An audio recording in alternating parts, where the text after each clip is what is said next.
The All Smiling Faces podcast is now sponsored by Tyre Spot, the Northeast's leading tyre supplier with branches across the region.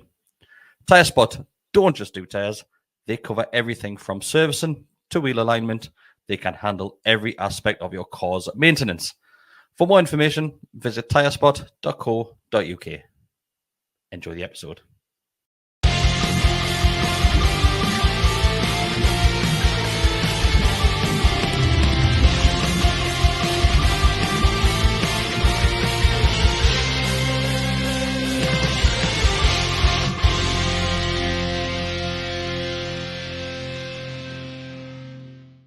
Hi everybody and welcome back to the Always Smiling Faces podcast on the Gallowgateshots YouTube channel, which is sponsored by Tyre Spot. Decker, I'm losing count of how many weeks in a row this is. How many games we've said this so far this season? Probably more in the last since the start of the podcast. Yeah, probably actually. Yeah. Insert Titanic gif here. Yeah. So yeah, Decker, take it away. Nobody's getting bored of this moment. Well, won you now? Get in there, I feel as if every single week on this podcast, it's starting the same now, and it's getting a bit like Groundhog Day because three of us, and obviously we're besties, the other four, were just sit around this table in the studio and wax lyrical about how good Newcastle United are. I don't think this is ever going to get tedious with me. I am enjoying every single second of supporting this football club right now. Well, let's face it, we've spent a lot of years. I really did. I was going to hit you there. Turned into one of them. Spent a lot of money again. Yeah. We've wasted a lot of years sitting here talking about watching absolute dross and trying to pick the golden bits from it and the highlights out of it, whereas now it's just easy to do it, isn't it? It is. Well, I was funny the day I was thinking this. I was talking to me at work, and I was saying, well, for a long time you were lost for words at how bad we were. You were coming here thinking, I've said all the shit I can say. You know what I mean? Like, well, that's bad. You know what I mean? That's why we used to record in the pub so we could drink. I like drunk with sorrows. Yeah. Whereas now, listen, it's the greatest. It's the absolute greatest, right? It's hard to sometimes put it into words how good it is, though. And to be honest, even after the game yesterday, I was with loads of people and it was excellent. I was really enjoying the moment, and I still find it hard to believe, though. I still don't really think it's. I don't know. It's weird. So we were sat here last week, and like I said, waxing lyrical about Newcastle United sat in fourth place. We're now third. Third place. Just a minute. Just a minute. We're going to win it yet, Mark. Can you just? I'm not sure I quite heard that right. Can you just repeat what you just said there for us, Chris? Newcastle United are currently sat third in the Premier League, involved in a title chase. One of the best. We're the best. We're third, you know. I know. So I mentioned this because I'd done a match reaction with Matty yesterday, and as Newcastle fans, no matter what happens on Saturday's game, we can't drop any lower than fourth. Yeah. We're going into this Christmas period, and I know there's a gap because of the World Cup, so it's a different Christmas, obviously, period of what we're used to. But Christmas Day, we're going to be sat here as Newcastle fans, sat no lower than fourth. I'm not sure I'll be sat here, like. Well, I'll be having me turkey and stuffing. fourth, and I think actually, we could be still third, but it's ridiculous. And listen, we're just years ahead of the target and the schedule, aren't we? Just years ahead of it, and momentum's key. I've always said that in football, and because confidence it breeds all of that. And at the minute we are, well, I don't want to say on the right of a wave because it's not that we are better than that now. It's not just a run of form, is it? I feel if you go back to last season. Well, you just look at the stats that have been coming out with how the last 40 games he's got. Was it 70 points? Was it 70 or 68 points? Sorry, something like that. Yeah. No, so Keegan's only ahead. Yeah. So 40 Premier League games isn't just a run of form. That's what we are. And that's why. Well, that's why I sat here maybe last week, or I don't know if it was 2 weeks ago. Obviously, getting really excited, thinking I think we can finish fourth. I honestly do think we can. I mean, it's still mad to say. I know it is mad to say. I know it is, and I feel as if this will get clipped and that we'll finish 10th or something. Right, dick when it goes by. But well, you know what it is? we'll have this clip recently, but we'll get onto that later. It would seem disappointing now, based Not on to. like where we've been so far this season and the performances that we're putting in, if we did finish 10th. But if you'd said at the start of this season, you'll finish 10th in the league, I'd absolutely have bit your hand off. Yeah. I know what you mean. I can't. I mean, obviously, because I can't believe it'd be third, but I can't believe we only lost one game, man. We only lost one game this season, and that was in the bloody 400th minute against Liverpool. Yeah. It's just madness, really. It's absolutely madness. And again, as we've said lots of times, it's not. Contrary to what Mark was about to say about money, it's not about money. It's not about money. I'm not saying it hasn't helped, but again, there were some performances on Sunday were again from players that have been at the club for years, and they played really, really well. You've got a player that I'm not even I believe in that much, comes off the bench and scores within 10 minutes. Scores a great goal. And then I was listening to I'm just jumping around here because I'm stupid, but I listened to that podcast today with Eddie Howe on there. He's always talking about being there for the players, being a mentor, improving the players. That's what he prides himself in. Like, you can't half say it to me, watch. You can't half say that, can you? Like, the group of players that we have, every single player is bringing something to the table, and it's just unbelievable. It's just unbelievable. Like, I can't. They're just massively bought into the project that is Newcastle United at the minute, and what Eddie Howe wants to achieve as a manager. Like, as you've just mentioned there, the podcast with Jake Humphrey. So no doubt everybody, or the majority of people that will be watching this, listening to it, will have either watched it, listened to it, or it's on their to-do list. And he talks at great length about, what he wants to achieve, how he wants to achieve it, what he brings to the team, and all of that kind of thing. So his care for the players is what came across to me. He cares so much about the players as people. Like, it's something which was mentioned at the very start when he wanted to know that the families, the wives' names, the kids' names, birthdays and things like that, and birthdays. Yeah. So obviously he's wanted that involvement and that connection to the players. And we've spoke about this God knows how many times, and it just takes you back to the likes of transfer windows and why the players that are going to be coming into this club have to be the right character to fit into that mold. 100%, and that's why I'm not worried. It doesn't worry us that. Let's try and look at it a different angle here. So you imagine, like, you remember back in the Robson day, I don't know why this is coming in my head, but we're saying Clivert, right?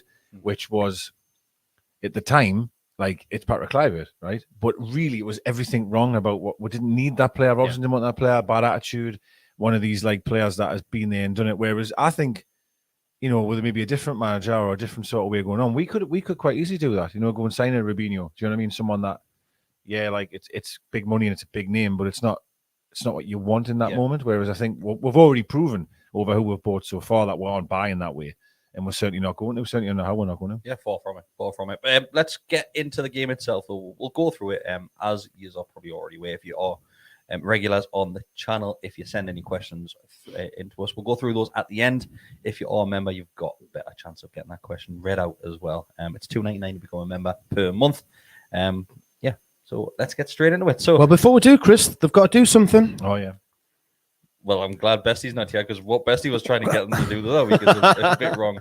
Mark, yes, tell them what they have to do. Well, before we get into this, you have to hit that like button, because it does really help us out on the channel. So just, if you're listening along, you're watching now, just hit that like button for us, and it'll be really appreciated, and it'll give us a thumbs up.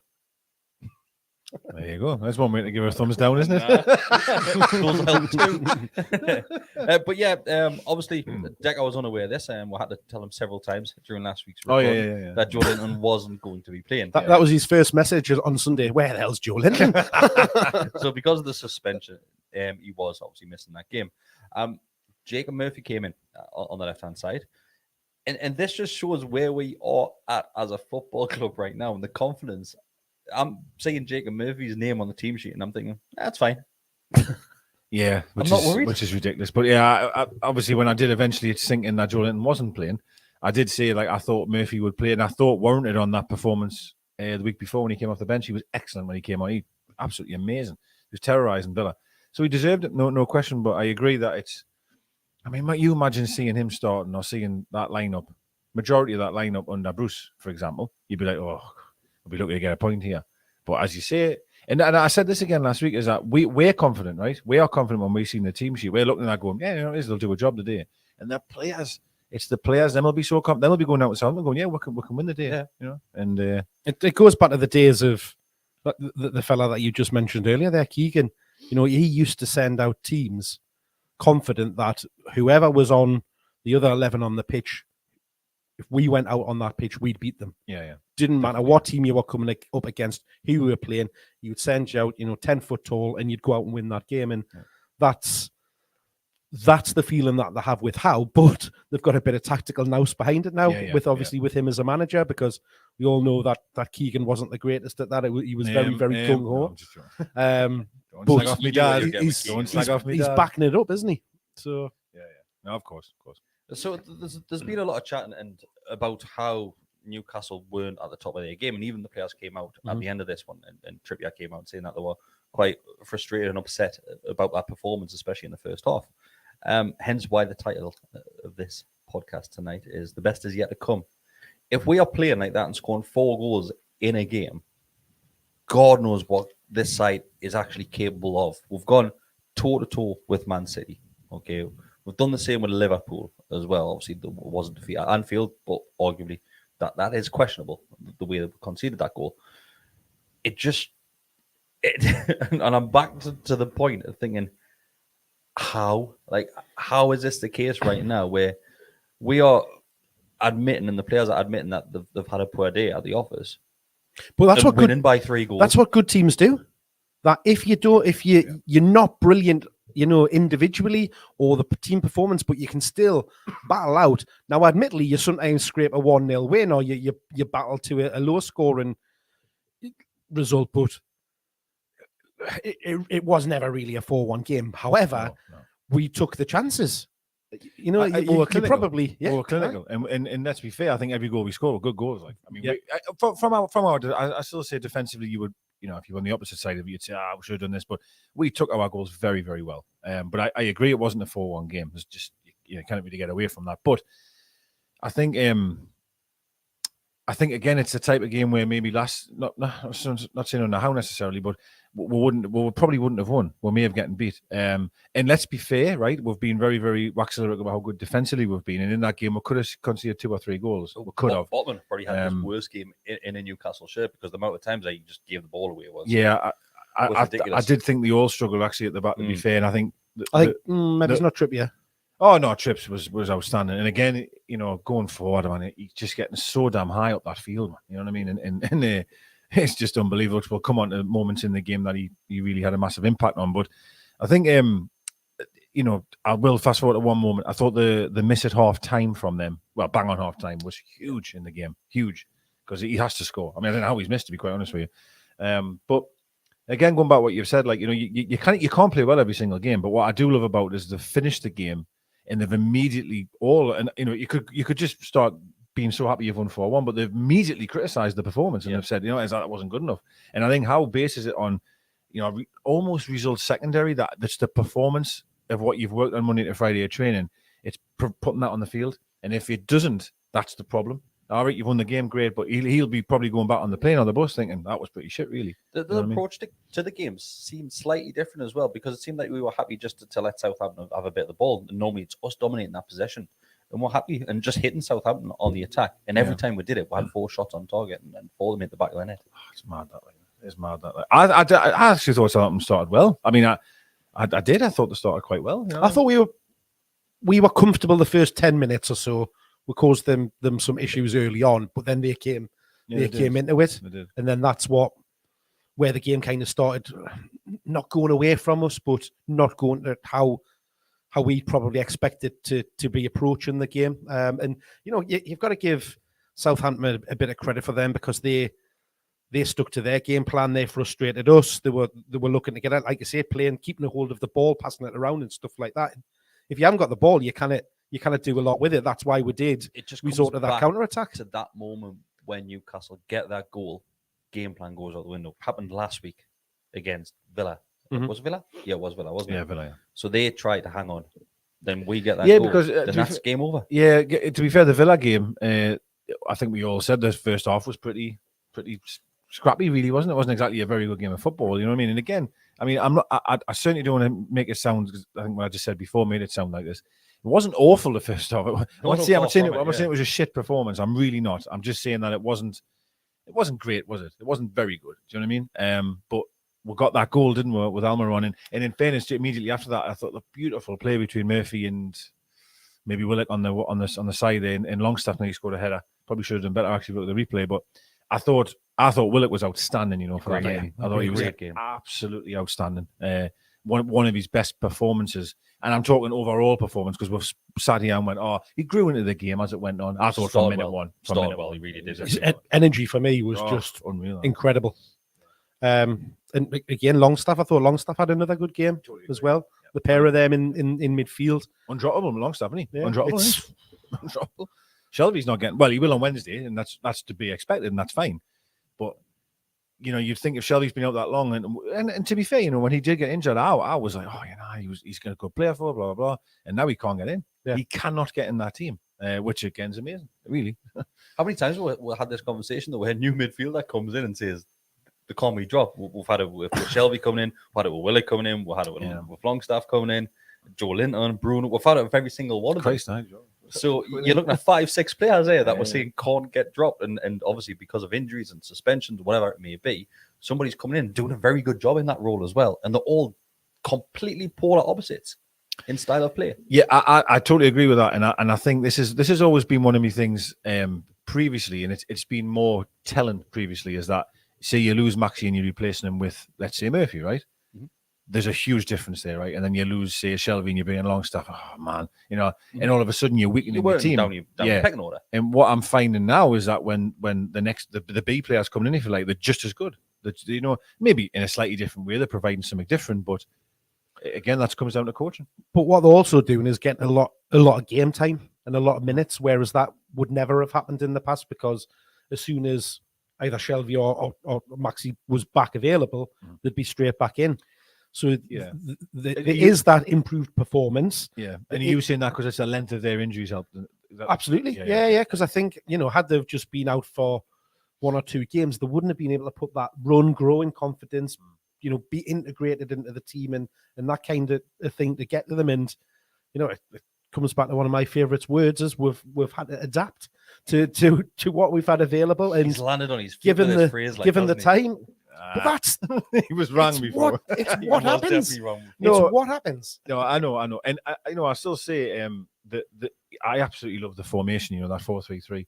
It gives you so much protection in so many areas of the field, and when you're on the attack, you know, Longstaff again, man, he finds himself in this right wing area so much. You've got Willock, who technically is playing left of the 3 midfielders, but he was bombing up and down the line all game. Like, I don't know. It's just so it's so versatile for her. It's just brilliant. Like, it's absolutely brilliant. I think definitely having Byrne at left back helps with that, because when it allows Trippier to push on, as we know he likes to do, and get up there, and then they just move over and go to 3 at the back with Byrne there, and then it then means Bruno can push up in the midfield, which then allows either Longstaff to go out to the right or Willock to go out to the left. Then you've still got your wide players there as well. So it's a very fluid formation. I totally agree with the shuffling across and Trippier goes up. And then what we'll quickly find is that we are outnumbering teams in certain areas of the pitch. They just haven't got enough bodies there. And we all of a sudden have got Longstaff, Almiron, Trippier, Bruno drifting over there. You know, it's like 4 and 2 players, and we're just passing it around them. And it's just brilliant. It's tactics which we haven't had before. I know. So, do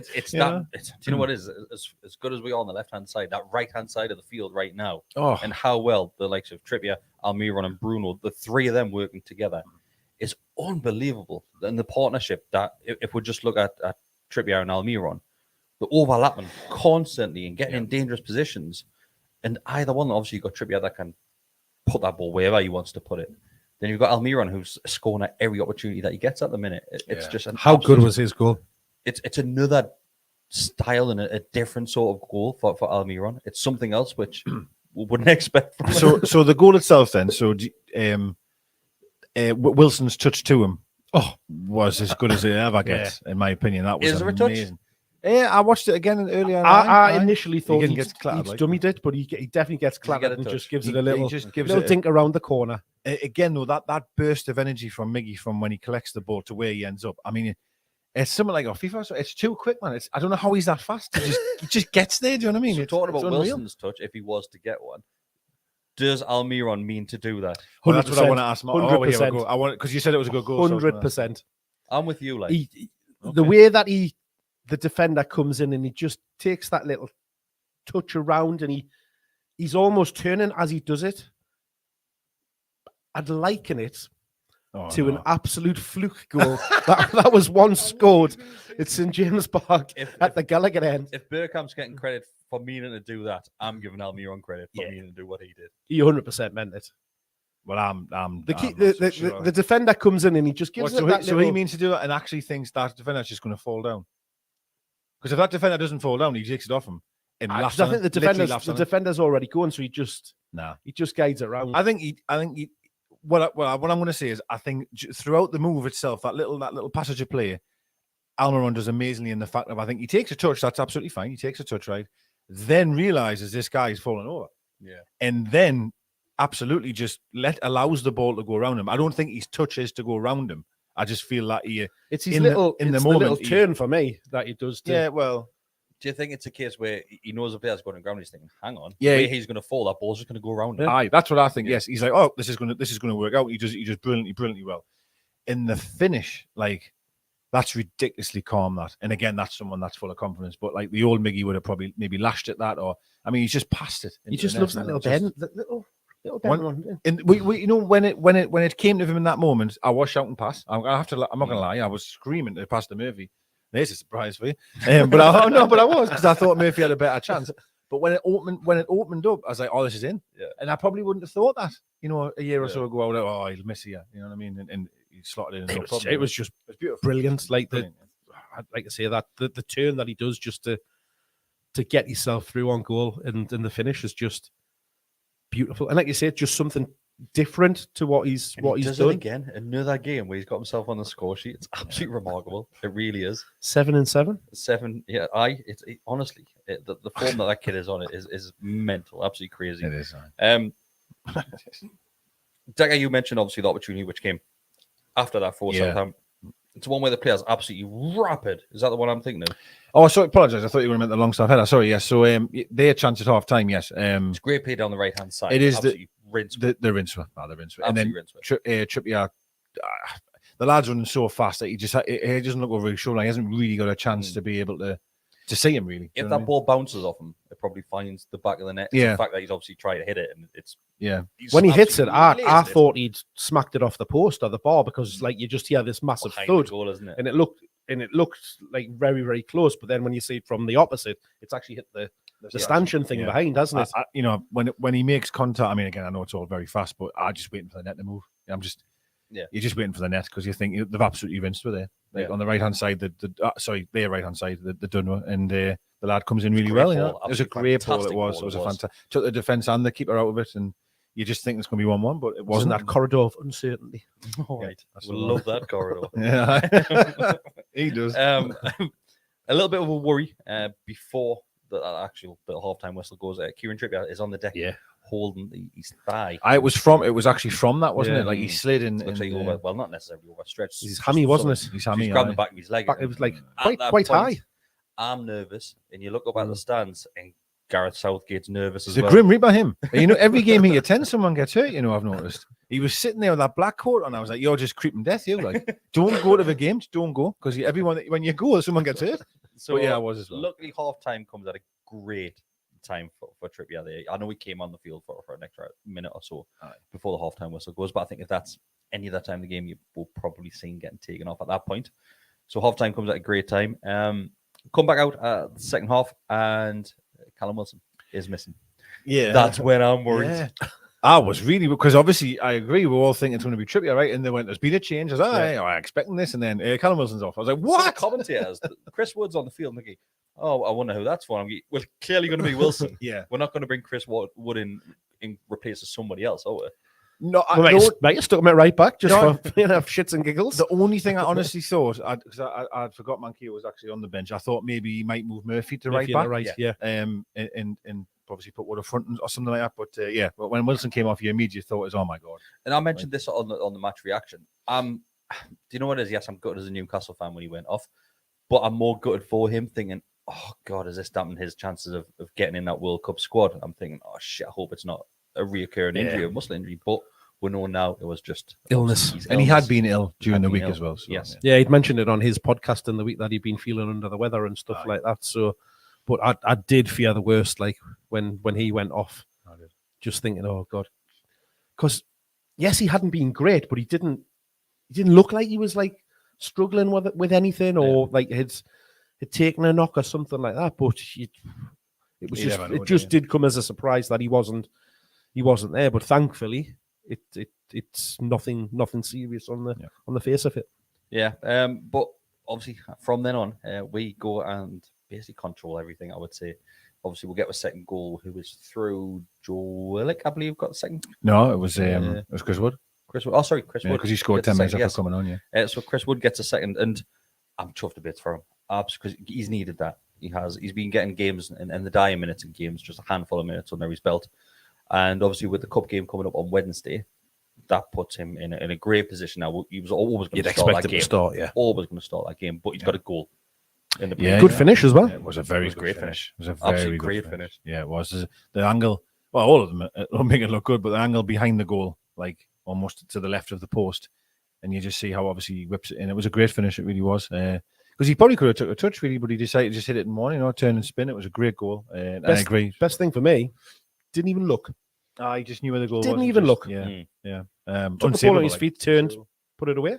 And then I felt, because I still felt Southampton looked dangerous, and I'm honest, I could be totally wrong here. No, I think I am. Shea Adams had a couple of chances. He had a great, like a volley almost in the second half, which went wide and he should have done better. That might have been a 2-0 though, actually, to be fair. But when you get the second one and we already know how good our defence is, the confidence is there. I think we're going to see this through now, I think, But yeah, it was a great finish. Really, really happy for him because, again, I'm not necessarily his biggest fan. And what I mean by that is it's like, it's not that I don't like him. It's just, the style of player Wilson is. Yeah. I just feel the way that we operate as a team, we need a striker that is in that mould, where Wood is not that. But however, though, I'll never question Wood doesn't work hard. No question about that. Even, in that 10 minutes he's on before his goal, he's trying his best to chase everything. Yeah. He's just not built that way. He's just not that type of player. But he took his goal fantastically well. Yeah, he doesn't. And he scored the last time down there, didn't he, Shelby's cross a header? I'm sure that was one of his first. It was a lovely ball from Shelby, and he scored a header. So he scored he doesn't necessarily fit into that current mold and style of play that we're doing at the moment. 100%. You've got to adapt to how you play when you. Oh God, here we go again. Then right, so we'll get on to the Willock goal. And do you know what it is? The strength and the speed and what Willock has is yes, it's absolutely fantastic. But the way Bruno holds onto that ball for God knows how long, then releases it. That ball is absolutely fantastic because it's just everybody's cut out of the game at that point. Yeah, I'll be honest. I was a bit like, what are you doing here? Like, because I thought, what you're doing. How many times did you say that? Did he not give someone a hospital ball who got absolutely rinsed? Someone was on the floor for ages, a burn. He passed the bat to someone, that person got absolutely done. He's then rolling on the floor, came back to Bruno, and then obviously that pass is something else. I'm not saying that. But I was a little bit like, you need to get rid of this ball, mate. He does this a lot, Bruno. He does. I think it's very rare where he actually loses that ball in those positions. Yeah, true. I think I'm also more like, it happened in a game a few weeks ago where someone came from behind him. Was it Calvert? No, it wasn't Calvert. No. There was some player just took him out. Yeah. As if to go like, you're not fucking doing that anymore. Yeah. And I just always worry again, he's inviting, that's what it is. But he's inviting obviously that challenge. And in that area of the field, I would be the same if it was Maxi. Fucking get rid of it. Because I'd be worried about him on here going, you say your mate, if he lost it or something. But yes, when it breaks to Trippier though, my God almighty, that touch to get around that player, the pass is as good as you'll ever see. It was just unbelievable. It's a nice team goal, isn't it? Beautiful. To have involved in, like you said, those some of the passes. And when you look at that midfield three that we had, it's scandalous to think that Bruno was probably the worst of the three. Yeah, like the weekend, it wasn't one of his best games, but he pulls out like you said that pass.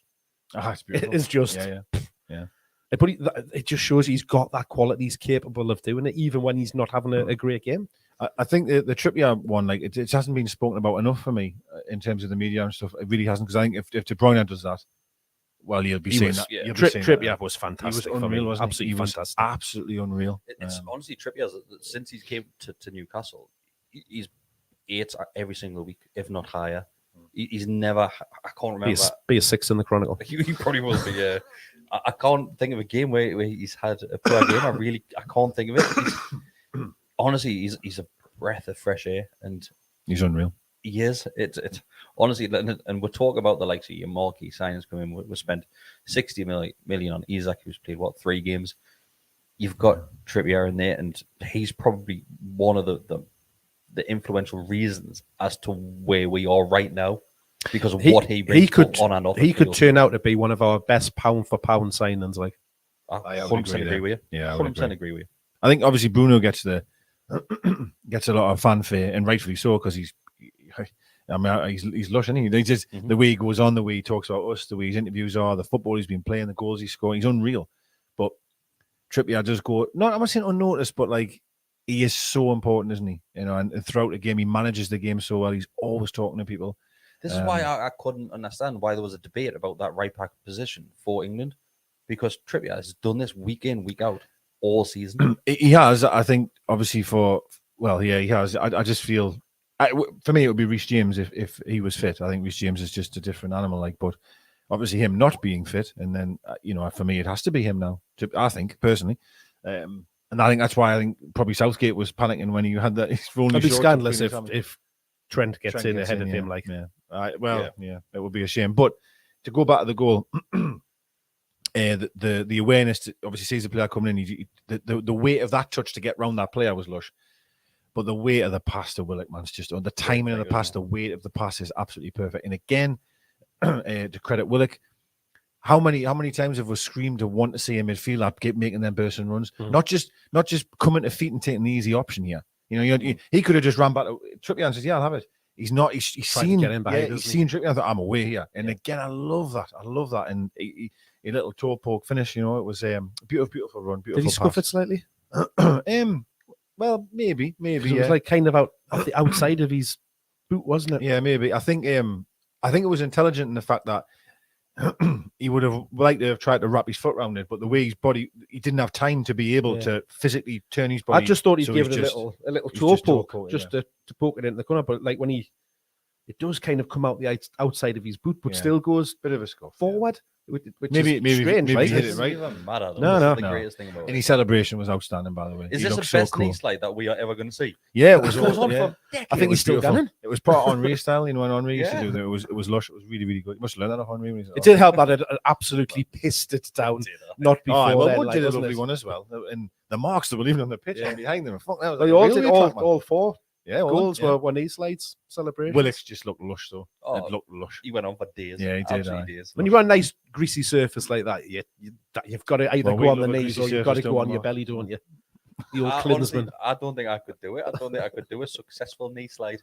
You need the right conditions. Yeah, you need the right conditions. There's nothing better when you see a player try to do it and just deck. Knees into the hips and they just fall. Let's just remind. Oh, what game was it? Leeds. Did you see the highlights of the Leeds game when they scored the winner at the end? When if you haven't watched it, go back and watch the celebrations of the last goal. It's hilarious. One of the cup player that scores wipes out one of the other players that's running to celebrate with him, and he just does about 3 roly-polies off the pitch. It's hilarious. It's honestly, I know I keep on saying this, but it's just every single player grafting their arse off right now. And like we said, over the last few weeks, Willock has probably struggled coming into games and starting games well. We saw the Willock what had on loan that season. Yeah, 100%. Yeah, it was. And I know we see he's grown into a game. That doesn't mean he's been poor in them games. I think Willock's been excellent over the last, 5-6 games maybe. There was a time at the start of the season where I wasn't really seeing what he was doing. He just goes unnoticed a bit, doesn't he? That's the one thing. Probably the best way to describe it. He works tirelessly, absolutely tirelessly, no doubt. As all 3 of them do in the midfield. Certainly the wide set of them, Longstaff and Willock, if it is him, they work so tirelessly that the 2 wide of the 3. But he took his goal really well. It was amazing to see. was a He shout deserved there it. from Graham that asked us to bring Mark versus Decker back, and the first challenge to be a knee slide. Knee slide. Get the hose pipe out. Yeah. Let's go and find some grass.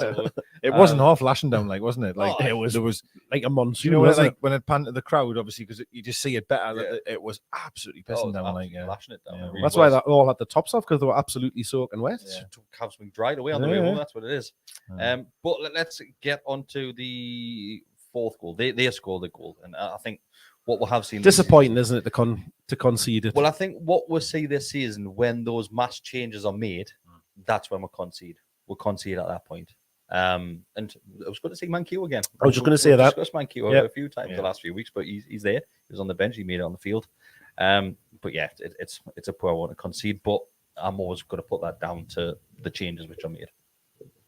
That's all. I thought Ellie Anderson, if I remember rightly, I think he pressed came when on, didn't he he? pressed when Just he, missed it, he pressed when maybe, you know, I think he was sprinting, trying to get back, wasn't he? and then obviously Dan Byrne, obviously that, you know, he slid in and tried his best, but obviously in hindsight, if he had stood up, the lad couldn't cut inside. But I suppose he thinks he's going to shoot. He has to slide in. Good finish from the lad, no doubt. But you know, the game was gone anyway, so it didn't hurt. But you know what? You know for a fact, though, wouldn't you, that back five, if you like, including the goalkeeper, I'll be disappointed because they want to keep that. You know, that. Well, you saw it in the reaction of of the players. Obviously, that when they keep a clean sheet, they celebrate massively as a unit.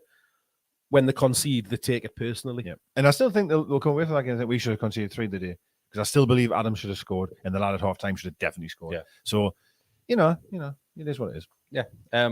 Fourth goal. Bruno. So it's Bruno done this. Who did he do it against? Where he took a shot from distance and it just nestled in that bottom corner. I can't remember, but the goal that reminds me of loads is Kabay scored one against someone at home, I remember, and it was almost, I was in Liverpool at home. I'm sure Kabay scored at home at Leeds' end, and it was almost identical, where just like a what I bounce don't in. understand is that he gets the ball and he's just walking with the ball really, and nobody challenging. Nobody challenging. Then Yeah, he just goes. He sees that corner and he just goes, "I can put it in there." it's beautiful. He isn't just it? passes it into that corner. Little bounce and it's in. Yeah. Once it bounces as well, it skims even more. You know, Deck, which you know it was beautiful. And I do want to reference. I thought Maxi had a live. Brentford. That's what people are saying. He scored a similar goal. Oh, against Brentford like that. He did, didn't he? He did. I thought Maxi had a bright when he came on. Looked bright, looked sharp. He was taking the piss out with some of them, and he played a nice little 1-2 with Bruno. And obviously Bruno opened his body up and uses almost the defender as a wall a little bit, and it's as good as it gets, like, isn't it? I mean, and again, out of the 3 in midfield, probably Bruno's the only one that could do that. Yeah, you know what I mean. Like Longstaff, no offense to him, he couldn't do that. Willock, I'm not saying he can't shoot or anything, but he ain't gonna bend one in from there, I wouldn't think. So Bruno again gives you that class, and it's like we've conceded that goal, right? So it's 3-1 at that point. So yes, we've conceded, but they're not getting back in that game at that point. Far from it. Then we've just thought, we'll just score another one. It just seems so effortless. He goes, we'll just get another one. Well, again, sorry, Mike, you go. I was just going to say it was summed up by the fans in the away end because of the just ringing out Jody boys taking the piss, because that's what it felt like. But again, for me, it comes massively down to your manager in terms of his approach. You go 1-0 up, right? There was no sitting back. Let's see how the first 10 minutes was here, lads. Yeah. You know what I mean? We got the second goal. There was no like, oh well, let's just shut up shop now. No. And that's something which we have seen in the past. All the time, of course. Yeah. I never understand in my life why any team would want to invite pressure. I never understand that. We used to do it, not that we went ahead very often, but when we always used to get 1 goal lead. Yeah. Rafa at times. Yeah. 1 goal. That's us done. And it used to, I mean, and I know they would say it's the quality of the players, but even that would annoy us though. Like, and I appreciate our defense is better now, but our defense is better now because we as a team are different. If we just sat back for the full second half, the defense would not be as good. I'm telling you now, it just wouldn't be, because you're just inviting pressure. But if it's 1-0, 2-0, 3-0, we'll still play the same way. And as you say, we've scored there, but they haven't went, oh, well, we'll just see it through now for 3-1. They went for another one. Do you know what I mean? And that's why, listen, forgive us, the stats will be wrong, but haven't we scored something like 24 goals or 25 goals in October or whatever it's been? We've been rinsing teams. Or Hamad Villa, we've beat Fulham 5-1, who are 8th, by the way, can I add? We're absolutely battering teams, and it's because of our mentality is we've got 1, we've got 2. No, we're not going to sit back. We're going to get 3. You know what I mean? That's we've got a style of play, and we'll play that football for 90 minutes. So they mentioned this as we kicked off, that the commentator said that you know what you're going to get from this Newcastle team. It's going to be the same formation.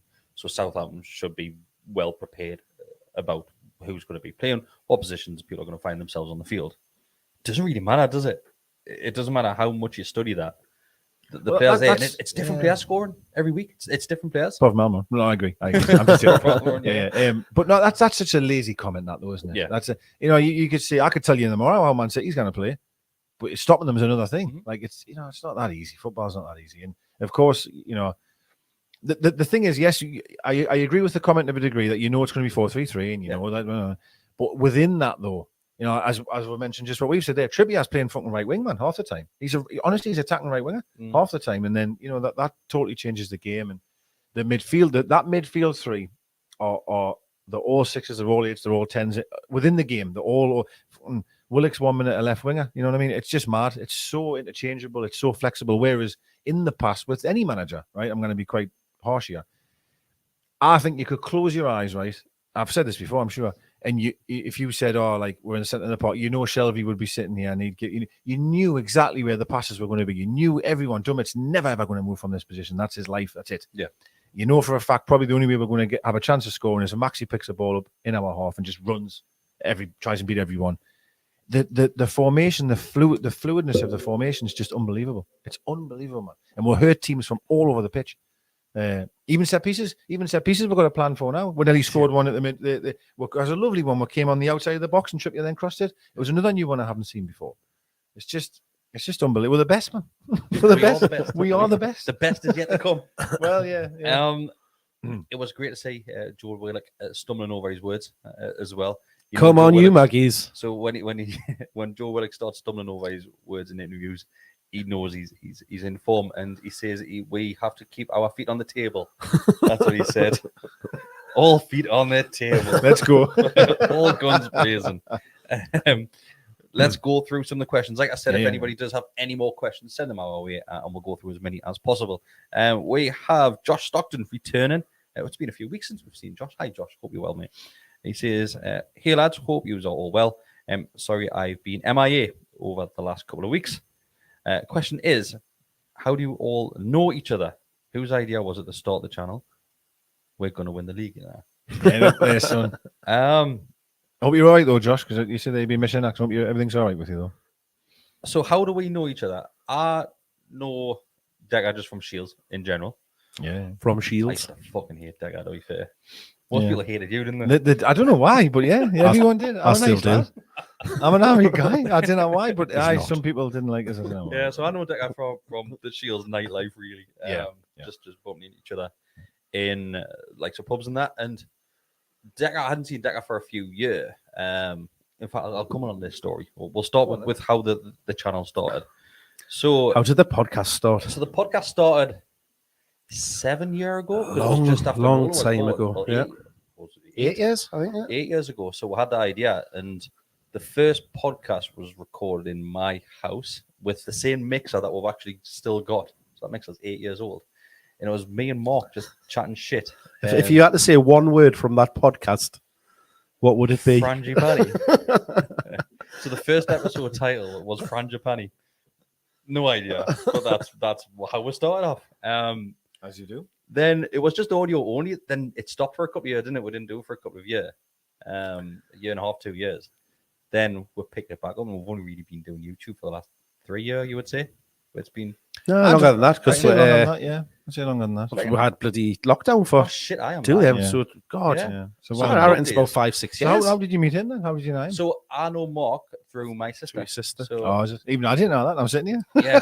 So my sister used to work with Mark at Orange, I believe. Years ago. So it was when Orange was allowed. Orange, and right. when I had the idea of starting the podcast, I thought, who can I do it with? And I know Mark likes chatting shit. So obviously we're going to the match together and stuff like before then, you do and like all that chatting kind of shit. stuff. But Okay. Right. So you didn't just know us because of your sister and then was decided to start a podcast. That would have been quite random. so that's how me and Mark started this. Then we had another lad called John that was with us for a few weeks. Went to set up a sandwich company. He did go to set up a sandwich company. Then This will be like anybody that listened back in the old days. I'll just remember all these little snippets. I don't recognize anybody's name from the old days. Daryl's probably about it. So- Daryl Neal. A lot of people gave up at that point. So yeah, it was us two. Then I bumped into Decker in Aldi. It was Aldi. It was in it Aldi in aye. Shields. Yeah. I bumped into Declan. I didn't ask him to be on the podcast in Aldi, but I had a spare ticket for Norwich away, I believe it was. Yes, it was. Yes, No, it was. Oh, Declan, what you doing next week? It was it Valentine's Day?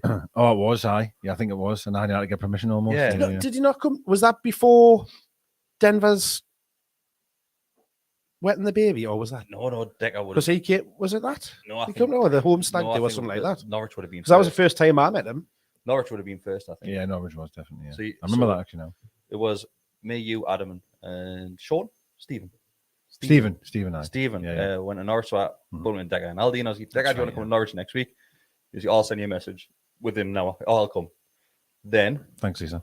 Declan was on the podcast from that moment. Yeah, from there. Yeah. He asked if I wanted to come on, and I was like, "Yeah, everything." Like, I'd never done anything. Yeah. Never even really talked about football, really. Well, other than the Hughes and that, and some of the lads and that. But Then Bessie Aye. joined a couple of years ago, I'd say 2-3 years ago. Yeah. Because obviously, Longer than that. was it really? Well, yeah, Well, I'm just saying. This COVID is days, so 3 I think, years yeah, in just at the year COVID. one. Like, All right, so 4 year. Yeah. So we'll say 4 year Bestie's been with it. The reason Bestie joined with it was because he was a regular on the podcast. He used to jump on when we were recording in the pub. And Bestie obviously started Newcastle podcasts alongside Taylor. you invented And them, so apparently. He did invent them. He invented Contrary to podcasts. what other podcasters might say. So yeah, that's how we all know each other, really. I'm surprised that's never came up before. I know. Yeah. That's the first That's, time that's how we know each other. we've said it. Next question. Let's go back to Newcastle United stuff. But thanks, Josh. Is from Jace Bryan. That says, all right, lads. Who do you think will be starting on Wednesday night? Before we answer this one, there has just been a match preview recorded, which will be probably going out first thing tomorrow morning for members only. So that's your early access content. Then later on in the evening, I'll probably go out to everybody else. Start with you, Mark. We're going to see mass changes, aren't we? Oh, 100%. I think there'll be. I'm a bit torn though, because we've literally got one game left before we go into an international break for the World Cup and stuff like that. So why match changes? So, Only one I game know, to go. that's the thing, but you would just But there will be. expect that we've played a lot of games. We're going into a break, but it does give you an opportunity against a decent team in Palace to put out a strong team. But I think we probably will see changes just to keep some of the fringe players happy. I don't not just happy. I think it's to give them some kind of game time, right? Yeah. Everyone needs sharpness. You need game time, and I think, and in fairness, like Shelby, I think Eddie Howe will be really excited for this game because it gives him a chance to play a 90, or at least an hour maybe, or whatever. But yeah, definitely. I think for Shelby and Saint, obviously being out, both of them have been out a while. Yep. You'd expect them to come straight in. 100%, yeah. And obviously, well, if you start from the goalkeeper, does Pope start, or does he give Karius a game? Well, that's what I thought, but then he stuck Dollar straight on the bench at the Dollar straight on weekend, the bench, yeah. Oh, that's right. which I was surprised at. Like, to be fair, Yeah. So I thought he would have gone with Lloris in goal, but I don't know now after the weekend. You want to win for Lloris in goal? Karius, Lloris. Oh, I thought you meant. No, we haven't signed that. We haven't signed Spurs keeper. I think you probably will see Dollar starting. I'll be surprised if Nick Pope's there. Yeah, Is he going to be fit enough though? I don't. Do you and need to be that's fit to be why- a goalkeeper? Well, It helps. Yeah, I think. I think I'd be happier. If he's fit If enough to be on the Karius bench, is he's there. fit enough to start a game. Come on. We'll have this argument about outfield players all the time, so it's the same for a goalkeeper. I'd be happy having Karius in. Okay. I would nets. like to see him have a I game. don't Actually, mind. I would like to see him honestly start. don't Like, But it's just with Dolo being that sub goalkeeper. I'd for the bring weekend. Manquillo in just to give Trippier a little rest, Oh, just yeah. because of that Mhm. potential little niggle that he maybe had. And I know nothing came of it second half, but there's no point he's not risking it. We'll skip. Mikel's going to come back in. We'll skip. That's coming back. Yeah. We're going to have another You centre-back might- to go alongside him. You Dan might Burn, possibly? see Burn move across because he's done that, hasn't And he? then target Put left them back. and then Target target left left back. Yeah. You're going to see Shelby and Anderson. Probably. He'll be starting. I would probably say Ryan Fraser, if he's fit. Saint. Wood will be up front, Wood, yeah. 100%. Are we missing anybody that could potentially get a game? Another midfielder, aren't we? Yeah, I'm thinking the midfielder. One more in the Shelby, middle if you're going Anderson. Shelby and Anderson. Yeah, one more. He may play Joe with could it. come back in. Yeah, Might Joe come could back come back in. Yeah, Obviously, he missed yeah. the game at the weekend. He was unlucky to miss out in the Brazil squad as well. Obviously, the news that came out, confirmed. he'd made the 55, but then Christ didn't make almighty, the final squad. That squad looks It good, looks though, doesn't impressive. it? Goodness Did Lord. you see the little video of the Bruno family? Get some defenders on Yeah. that kid. It was It was nice, wasn't lovely. it? That was lush, man. Yeah. Lush. But yeah, I'm absolutely good for Joe Linton because he's deserved it. Like Yeah. he really has. But it just shows how good that Brazilian squad is. It is is. ridiculous. It is. There's some quality in there, and there's some. It's a tough squad again. A lot of people mention Fred, but I Fred. think Fred playing for Brazil is a very good footballer. Yeah, oh, he is. Technically, He just doesn't do it for Man U, same as what he does.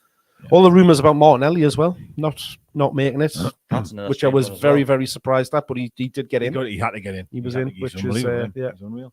Yeah. But anyway, Enough about Brazil, though. I think that'll be close to the team. Like there might be the odd shock here and there, but going through them numbers, them players there, and it's not a bad team. Like it's not bad. They tend to do a job, and I think getting minutes on their Saints belt and Shelby's will be great.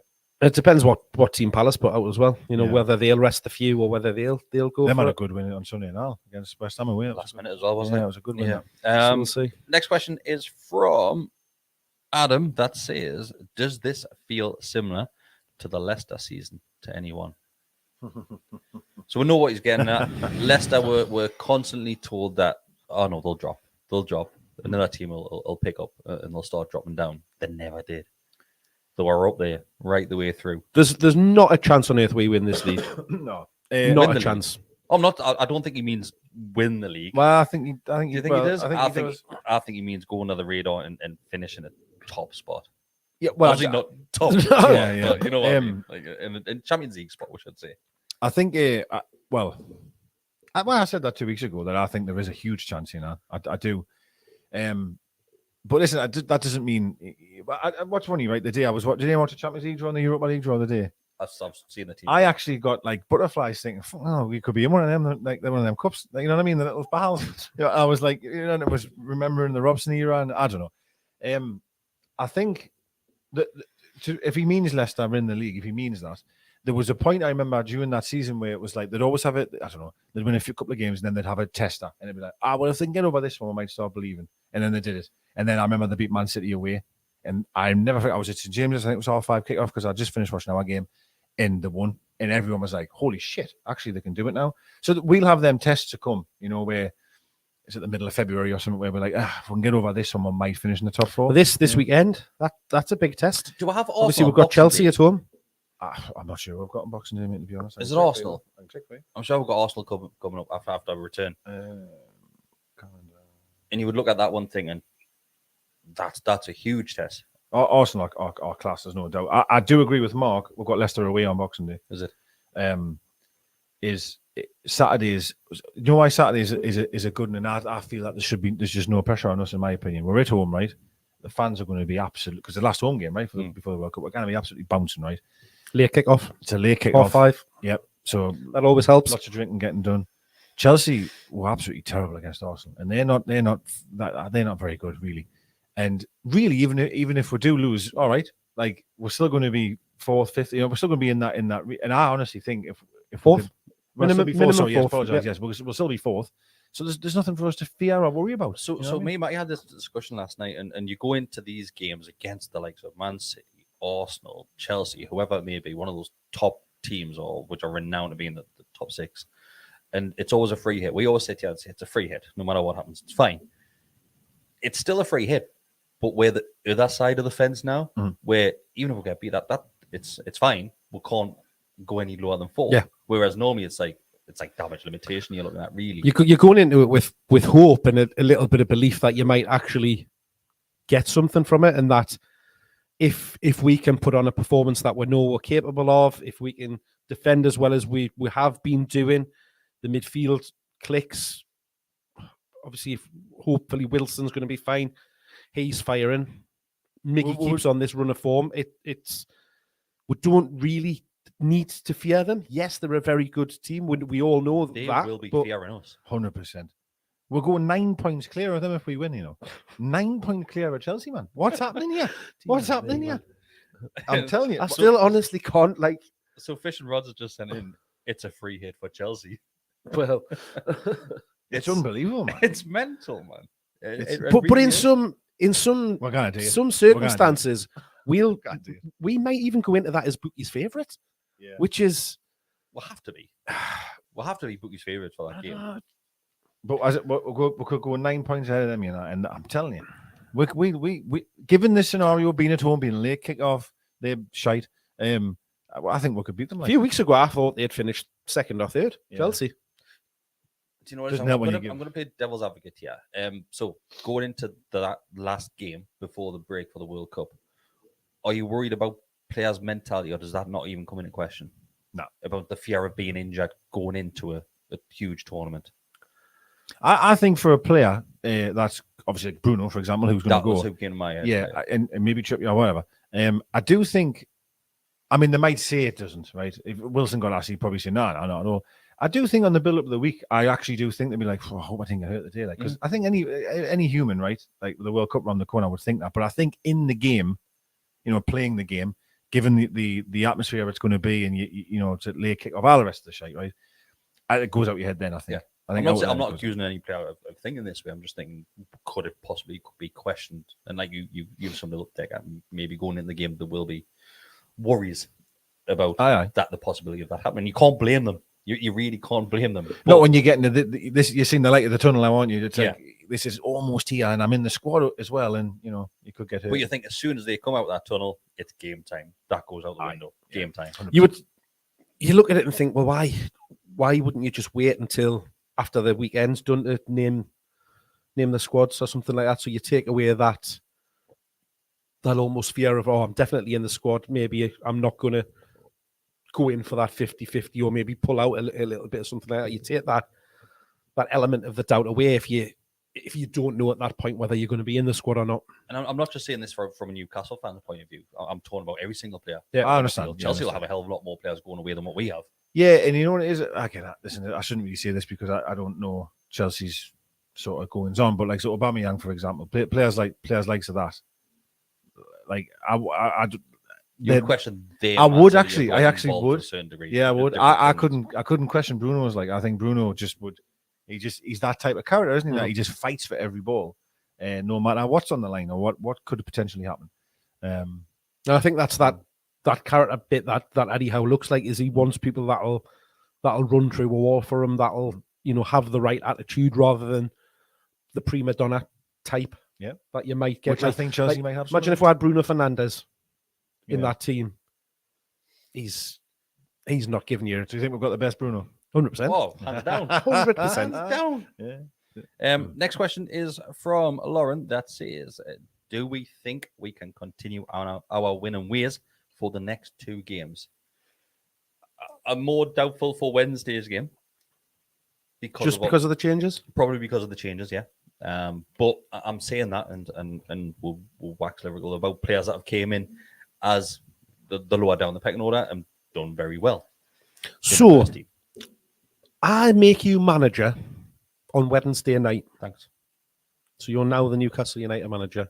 Okay. You're going into that game, just what me and Decker were saying there before, where you've got this game before you go into an international break with plenty of time to recover with your players and stuff like that, and only one game to come off with it. Do you go for those mass changes, or do you name a strong team because you've got a good opportunity to progress and still have plenty of time to recover in this break?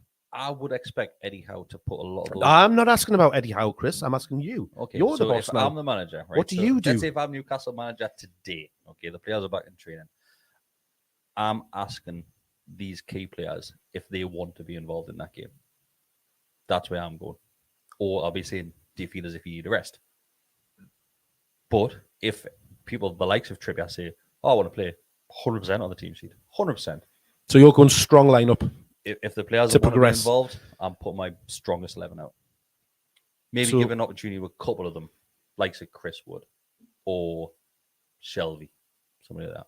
Because that I'm the same. Like you offer me now the opportunity to progress and potentially win a cup, even if it's the League Cup, which is, you know, deemed an unsexy cup. Absolutely no problems with that. And then that means the difference between finishing 4th and 6th.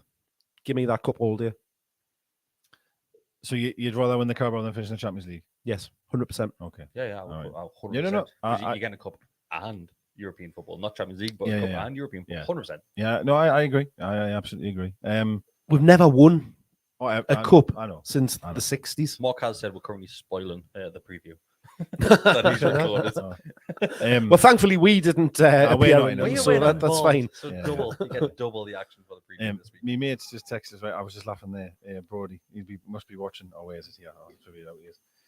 He's just said, War Bruno would fucking chin Frank Bruno. He's just fucking class, man. Probably Megan for good measure. So the team on Wednesday. You know what it is? All like previously, I've been thinking, Wednesday they'll just rest loads of players and blah blah blah. But then I actually agree with Mark. I was sitting there thinking, well, actually they've got, after Saturday they've got a lot of time off, right? So other than really Wilson because he was ill, like obviously of course he's just going to say, listen, get in your sleeping bag and see you Saturday. Trippier because the little niggle. Of course, yes. It's all about attacking cups, right? But what I will also say is that under how I've mentioned the amount of players that we call second string are coming and doing a great job. Mm-hmm. I think Howe will trust them. I really do. I think Howe trusts the team or any player that he calls upon. But you do worry when there's like 7 changes. It can really accept the rhythm. Probably, and we've mentioned this a lot of times. So the morale of the team as well. That helps, given these players that don't necessarily get the opportunity to then get game time. 100%. So it keeps the dressing room happy that way as well. Well, you're coming in to play a game where we've been absolute dog shit, right? Like just horrendous, and then you bring in these players and they look lost. Whereas that's not going to be the case now. I don't just think it's the 11 players that played on Sunday that are full of confidence. I feel the club is. I feel the bench is. Fucking hell, the kit man's full of confidence. Everybody's full of confidence. You see it in the winning photos, don't you? After the game, the amount of people that are involved in that from the backroom staff, and they've all got exactly that same smile on their face because they're part of it. They feel that they're part of. Yes, they're not out on the pitch winning the game, but what they're doing to support in and around it is contributing to that success. The likes of Lascelles, who will be playing tomorrow, he won't want to be coming on as captain for his first game back in a while and getting knocked with a cup. Do you know what I mean? So there'll be players out there that have also got a massive point to prove as well. So, we'll win 5-0. If you're going to put a number on it, Mark, how many changes will we see? I'll give you mine. I think 5.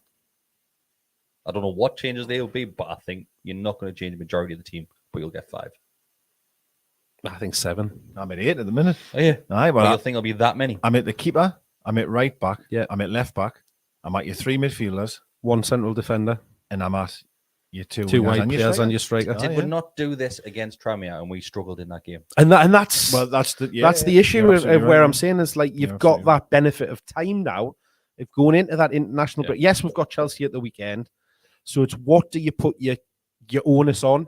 Progressing in the cup or winning on Sunday. So that's a good cut. I agree with you. So to throw it back at you then. Full of agreement. Us 3 tonight. What would you play then? So you same question what you said to Chris. So would you go on Saturday? Sorry, apologise. Wednesday and say, right, Botman, you're on, mate. All the best. Would you play Botman? I would. Okay. If I agree, Trippier and Wilson, you wouldn't because of the niggles and illness. We'll take them out of the equation. If there wasn't that issue, I'd be unnamed. Unchanged, sorry. If there wasn't those two doubts, right back and striker. Works everyone on. We've never won a cup. Well, I know, but I think Saint definitely gets on 100%. Starts. 100%. He has to, yeah. Saint and Shelby. Do you know what it is? Are the 2 definites? In it's funny footballing how it works. I remember when we signed Trippier and his debut was against a League One side. It was in the FA Cup, wasn't it? So yeah. And we lost. We lost. Yeah. We played the strongest team possible, and we got beat. Yeah. And you think, fuck, they've tried there. But we were struggling at the time. I know that, but I'm saying there was like, they've tried, they've done that, they've went strong and they've went to win it, and now the rest of them have got beat off a League One. Different, and I know what you're saying, but we're a different beast now compared to what we were in January. So if they make 7 or 8 changes, which you think they are, and I'm in that boat as well, can we win? Do you think we'll win? I think it depends on Palace. How Palace approach the game. Really? Yeah. Well, I think it'll be 5-0. If we went into Wednesday night with 4 changes, I think that's and then the most that we could is your right back, Wooden Maxi, your striker, and then Shelby and Saint. Oh, 5-0. Neighbour, we'll hammer them. I think it's 6. Hammer them. Going like that, I'm confident. Once you start chucking a few more in there, that's when me doubt levels start increasing. Right. If you do want to hear more of a match preview, Scott and the lads, they would have recorded one, like I said, earlier this evening, and that'll probably be around half an hour, 40 minutes long, maybe even longer. So become a member, you'll get early access. It'll be much better than tomorrow morning. It'll be a hell of a lot better than us. Hell of a lot better. They might not all agree. True. Right, we'll end it on one more, and this one is from Tom. Put it on screen for everybody, and he says, "Great as always, lads." Thanks very much, Thanks, Tom. Yes, Tom. He says, "Any World Cup content planned?" At this moment in time, then we have absolutely nothing planned as such. It's very hard to plan things around the likes of the World Cup and the Euros, because you need to have the same passion for England as what we do for Newcastle. And we did a fair bit for the did do the a lot Euros. of the Euros. We did plan to do a lot more, and then it went by the wayside. Yeah, I think a lot of some of the games I'm actually at work for, because we're going to A watch lot of the them in games are. office. A lot of the games Yeah. are through the day. But I think this is just my opinion, yeah, of course. Listen, of course, I know it's going to be England related, but I think it would be nice to do a World Cup show. You know, like at the end of it, go, you know, these are the games. You know, like what players have you fancied? You know, like maybe good looking or whatever. Do you know what I mean? Yeah. Like more, not just England, all England related. Just No, a but we did World the- Cup show. You know what I mean? Like we did the stuff where we previewed going thinking about the Euros. We did the kit one where we looked at all the kits so and this ranked is something them we and had- stuff we like discussed that. a We few did weeks ago, so we'll probably different will kits do and bobs. So a battle of the kits for, yeah. for the likes of the teams, because we absolutely adore football kits on this channel and this podcast. we'll have chatted about it, Tom. Yeah, we just need to firm up the team. Concrete. Yeah, we need to firm up the team. The Yeah. squad needs to come together. We need, The we thing need is- a man name Avengers assemble. with 4-man's team or something like that. Squad. Get the So- squad in. The thing is, what people don't realize is everything that you guys are seeing right now, everything here in this studio and behind us, this costs money as well. So we actually have to keep the content going, because if we don't, we will not be able to keep on We'll doing be this evicted right from the here. studio. We might end up back home. So like I said, I know I mentioned the membership quite a lot during this recording, but it helps us out massively. You don't realize how much that helps us out, and keep on doing the likes of the things which we enjoy doing so much. I'll tell you what else helps with Chris. When people press the like button. So if you haven't done it already, press the like button for us. But yeah, that's just done, boys. Unless anybody has anything that they need to really get in here on this recording. Anything, Dagger? No, I don't think so. No. Last thing for me is we're third. We are. We're sitting third in the league. Oh, actually, I've got a question for you, Dagger. Okay. And Mark, I think you mentioned this as well at the start. So you have both listened to the Eddie Howe podcast with Jacob Fries. Yeah. Yep. Is it as good as what people are saying? Because I haven't found the time today to listen to it. No, it's not. It's better. Is it really good? It honestly, like whatever you anticipated and whatever you feel about Eddie Howe before you start listening to this podcast will go to a whole new level. Like even like you don't even have to get like a long way into it before you're like thinking he's the greatest man on earth. Yeah. I tell you what I love about any individual, right? It doesn't matter, you know, if you're from sport or whatever. But you know what? When somebody's taken a knock or they haven't been successful, and then they go away and self-reflect and then try and become better. That's what I got from this podcast. A lot of like going away and doing your homework and trying to find out new ways to become better and as a better person or whatever. Yeah. And like even to the point of him saying like, I'm not going into detail. I don't want to spoil it for everyone, but like, we obviously spoke about when he went and with Diego Simeone, he went to Spain and stuff like that. He's mentioned that he went and spoke to CEOs of businesses, like of big businesses. Yeah, he went everywhere. And then he went and spoke to owners to see what do you look for in a manager? What would you want your manager to be like? Things like that's just like that's unbelievable self-reflection. That like, Do you think it's amazing.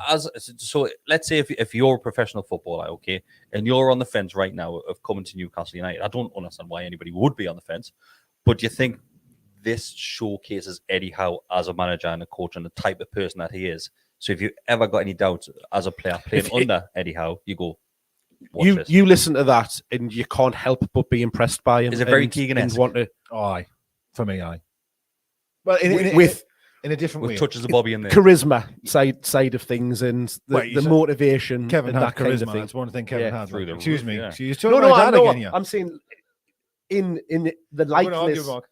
the likeness to Keegan No, is yeah. through that side of things. Yeah, I think well, something else as well is that podcast listened by so many people as well. Yeah. Like, do you know what I mean? Like, I think they were on about so many different players and that people obviously listen to it. Well, that's why he said he initially done it. That's right, was yeah. because he listens to it. Yeah. Yeah. He was a fan of the podcast. I've He listens listened to to it the High regularly and Performance all of for that kind of thing. God knows how many sports. And he seemed to podcasts say I've he been on come across it. I could be wrong here, but I'm sure he said he listened when he wasn't at work. So when he, when he was on that Yeah, sort been of around for journey, years, yeah. he then started listening to it and all the rest of it. And I actually thought what I liked about it is that I wouldn't say challenging questions, but like, say you give an answer of like, oh well, I did this to try and sort that problem. The guy, not the professor, hasn't he? I thought his name. Sorry, apologize.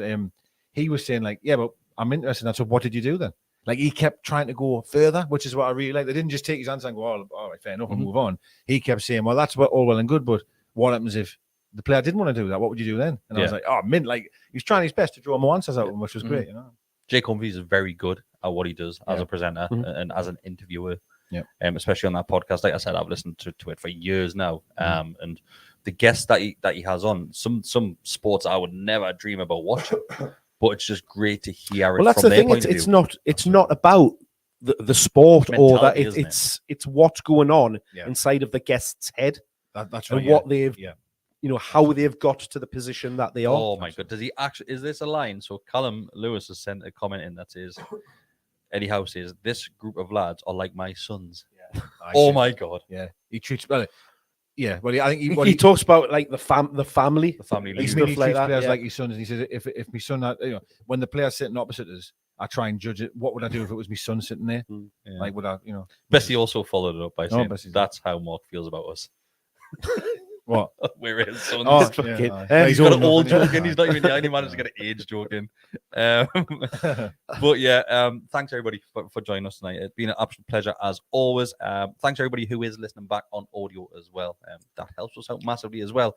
Like I said, you would have saw a tweet last week that we were top 50 of the most downloaded soccer podcasts in the UK. We actually made it to 22 at one point. We did. 22. We're up against the likes of Jake Humphries, Gary Neville. Well, we're better than that one. Much better than Gary Neville. I think we might struggle against that one this week. Like that's going to get a hell of a lot of It listens. will and do. views. It will do. But thanks everybody. Like I said, been a pleasure as always. We will see you next week. And yeah, Decker, say the magic words. We're third, you know. Get in.